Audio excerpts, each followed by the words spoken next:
Hello everyone. It's awesome to be back live again. Hoping that the cell reception lasts this time. Yeah, live from Peru. I'm on a mission with Nassim, Haramein and the Resonance Science Foundation, and we are specifically seeking out evidence of pre-cataclysm ancient civilization. And thankfully, right now, we have a prime example of this civilization. So check it out. Here we are, Peru. These stones were not arranged here by the Inca. The Inca found this, and they tried to emulate it. They tried to repair what they found, but I'll walk down there and you'll see that the stones here are laid with incredible precision, and we couldn't really do this very easily today. And the theory goes that there was an advanced civilization on this planet with advanced technologies that we're not exactly sure what they were, but we see evidence of these advanced technologies. And then stuff happens, right? A massive comet or meteor hit the Earth and broke apart all across North America, especially across the northern Atlantic into Europe as far as the Middle East. And we find evidence of this cataclysm. There was actually more than one, but one of the biggest ones was around 12,800 years ago, and another one around 11,000 something years ago. And this changes the climate. It flash vaporizes the polar ice cap, and then the waters rise and submerge this advanced civilization, and only some survive, and the information gets lost and the technology gets lost. So here we have an ancient site. We are above Pisac, Peru. And here, let me hone in on some rocks. Here's Nassim Haramein placing a art crystal into a resonance cavity.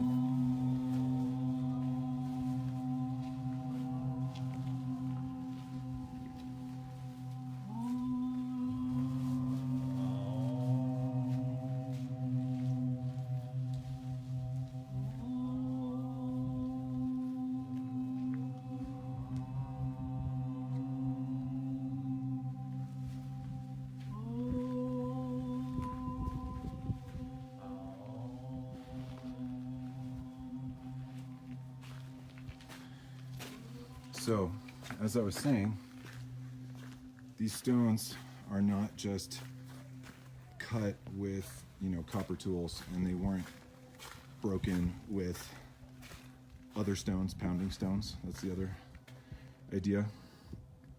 These ones aren't quite as puffy and like a marshmallow as some of the other walls that we've seen, but you can see the precision, right?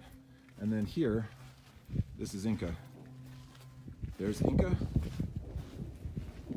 there's pre-cataclysmic in one shot. There's a good comparison, right? The older stone wall is on the right. The newer one is on the left.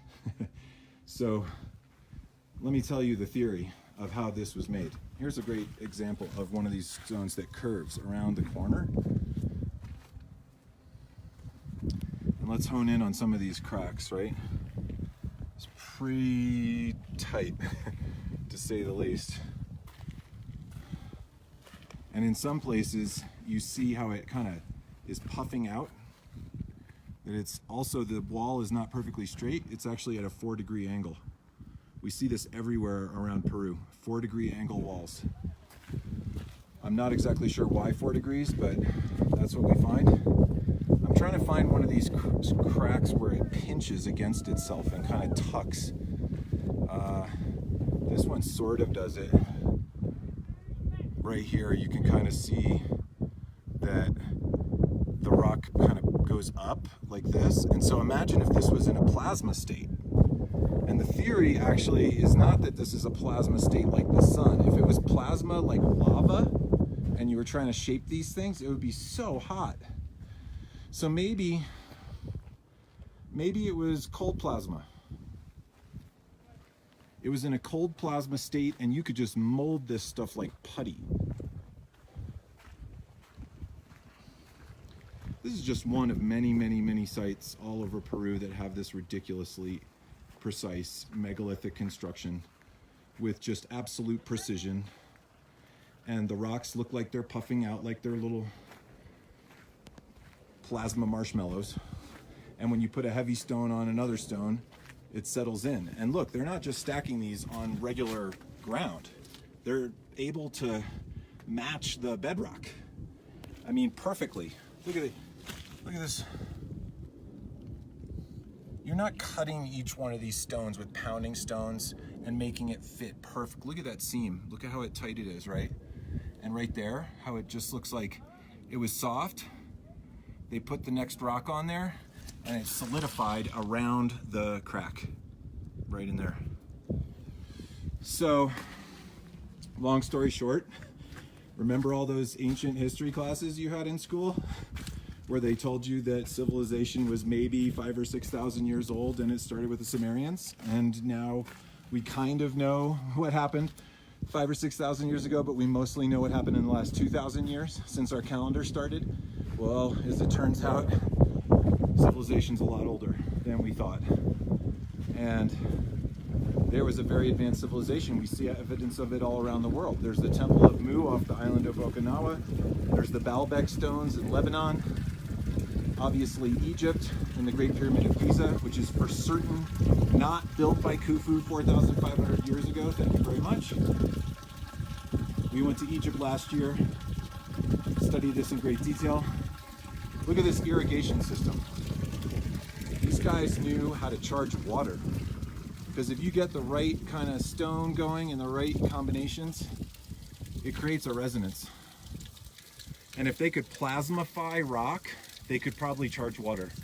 And then they send it through these irrigation channels, down these walls, down into the valley, and then they irrigate their crops.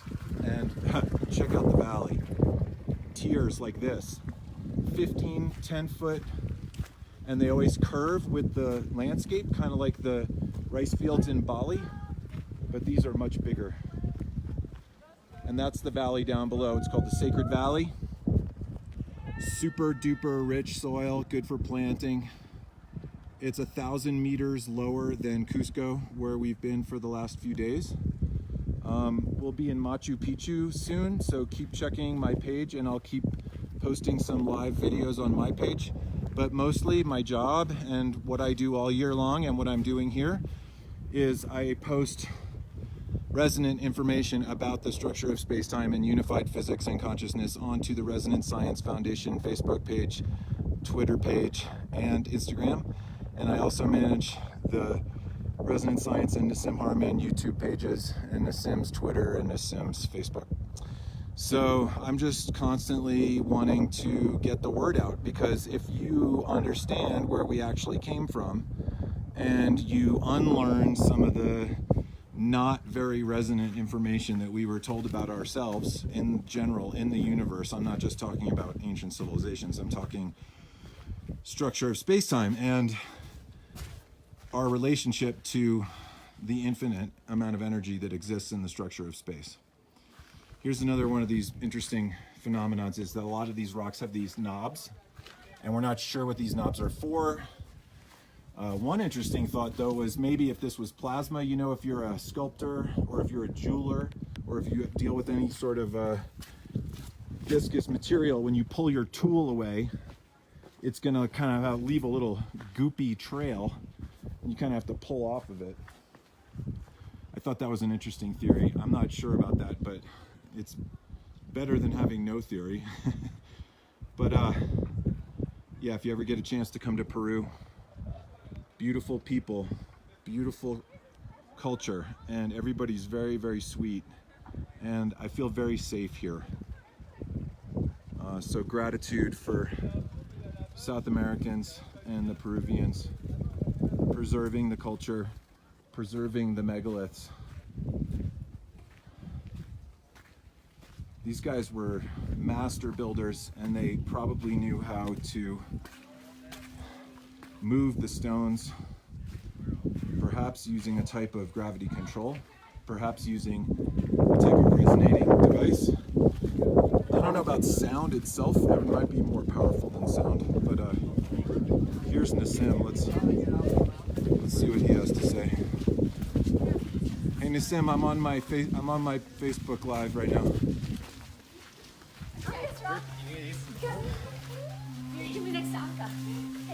Here they go. Wait, here. There we go. Okay, everybody get a niche. Tall people for the high niche. They're about to do a big crystal resonating moment. Okay, there we go. Tall people for high niches. Okay. That one?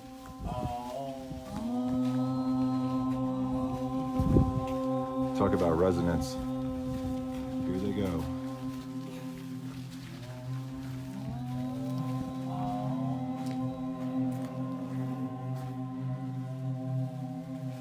If someone's not on one, come share with me.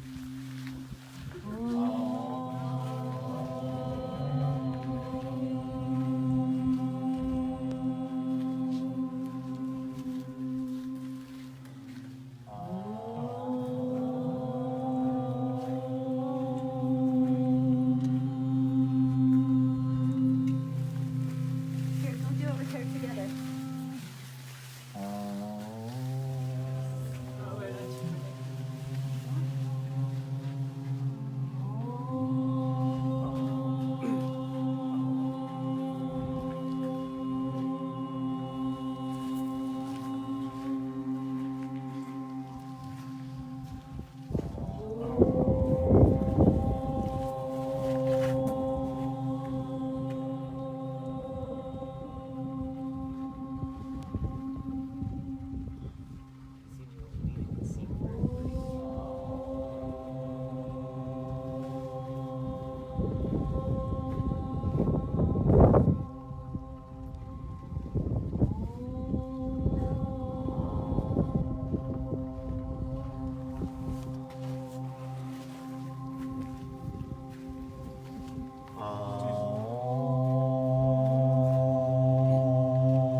Okay. Oh, you're missing one. Someone. My climbing instinct is telling me time to go down. My heart is racing. Nassim Haramein is the one who just said his climbing instinct is telling him to go down. He's a unified field theorist, a physicist, but he also studies ancient civilizations and every aspect of reality. He'll look at any set of information if it's resonant and accurate information. And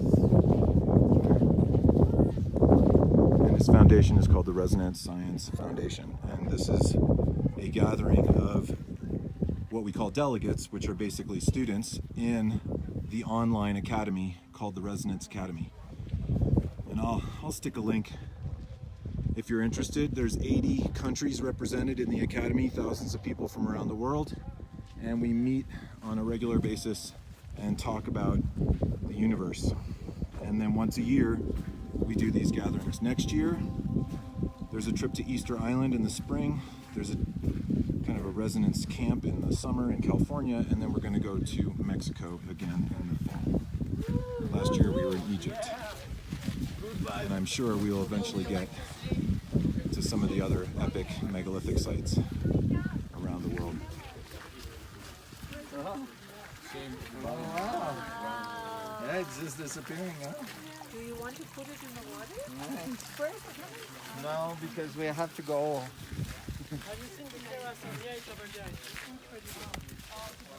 Oh my God, I just want to spend the rest of the day up here. Yeah, I know. And then there's a chair you can sit in. Yeah. That was for the moon. Yeah. Where Naga was, that was the moon seat where the queen used to Same. Yeah. on that stool, on that throne. Where's where the queen used to sing? Yeah, This is opera drop. that figures. Okay, how do we move towards the bottom? Oh my God, I love you. I love you. I missed you all these years. Thank you. Oh my God, the edge here is insane. Oh.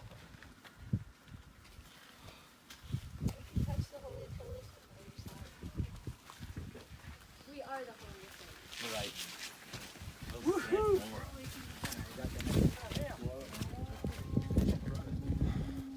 So this is the way down? I think so. Straight. Yeah, okay.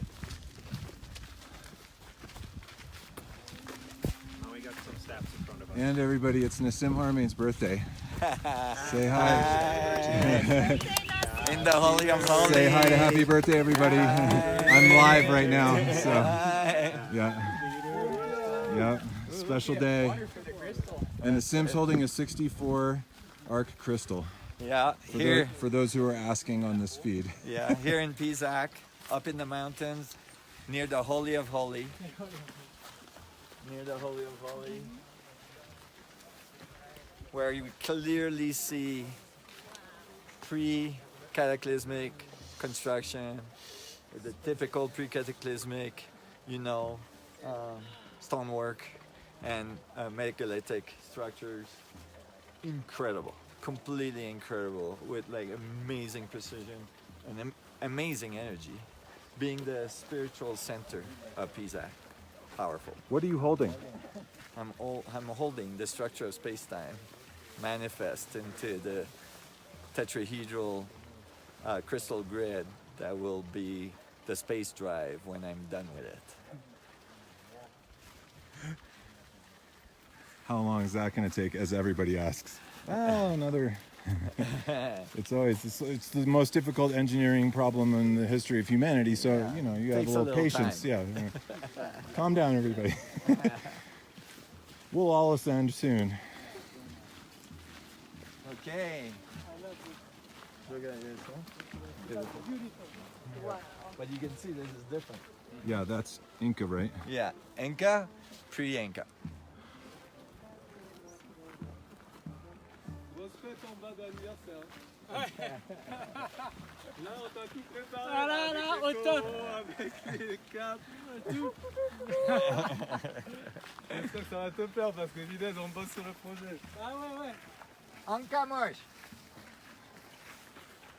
So down here, you'll see some Inca, not pre-Inca. This is Inca down here. We're walking from the top of the mountain down into the Sacred Valley where Pisac is.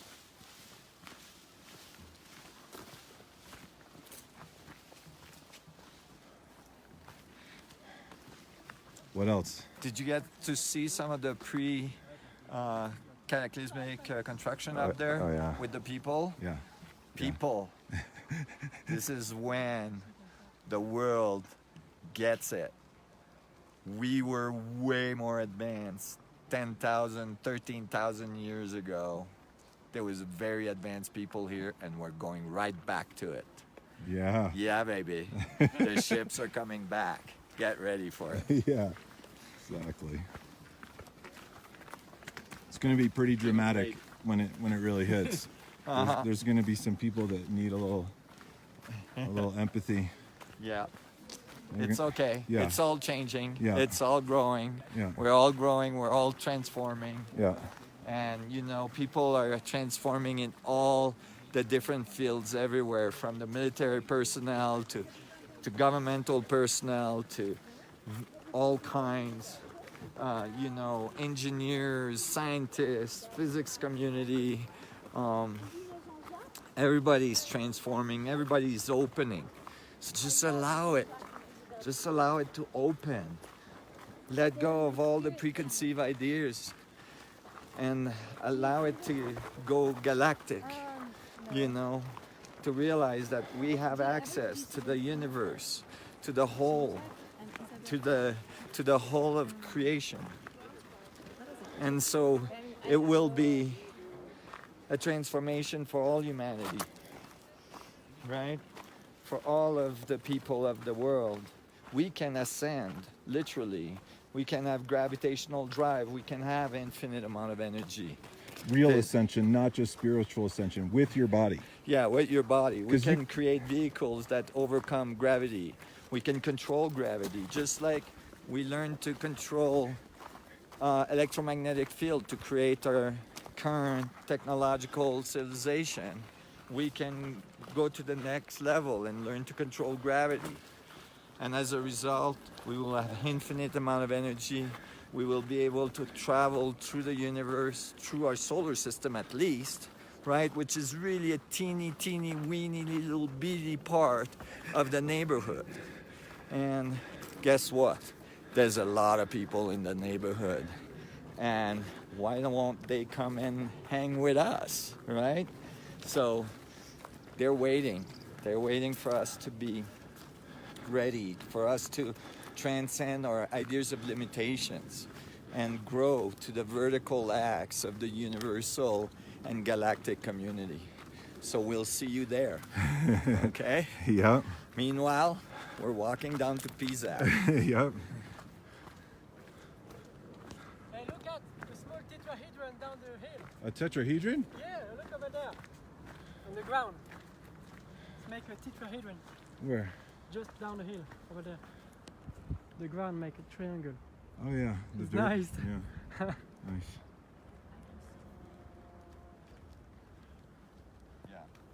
Well, guys, thanks for hanging on this extended live video. I appreciate you guys being on here. I'm not able to very easily read all the comments as we're going because I'm trying to film the sim on this thin path and not trip while I'm walking on this. But much love to you all, and I will keep doing videos. Check the Resonance Science Foundation page and the Sims page. And in the next couple days, we'll be live from Machu Picchu. So let me just flip. Okay, bye everybody. Bye, everybody. Much love. Thanks for being with us. And there's Maura. Maura did a lot of work to help put this trip together. So thank you, Maura. Good job. Good job. Ooh, look at those. Every turn, there's like some other crazy thing that we're trying to go check out. So I love you guys. Thanks for supporting the information and the music.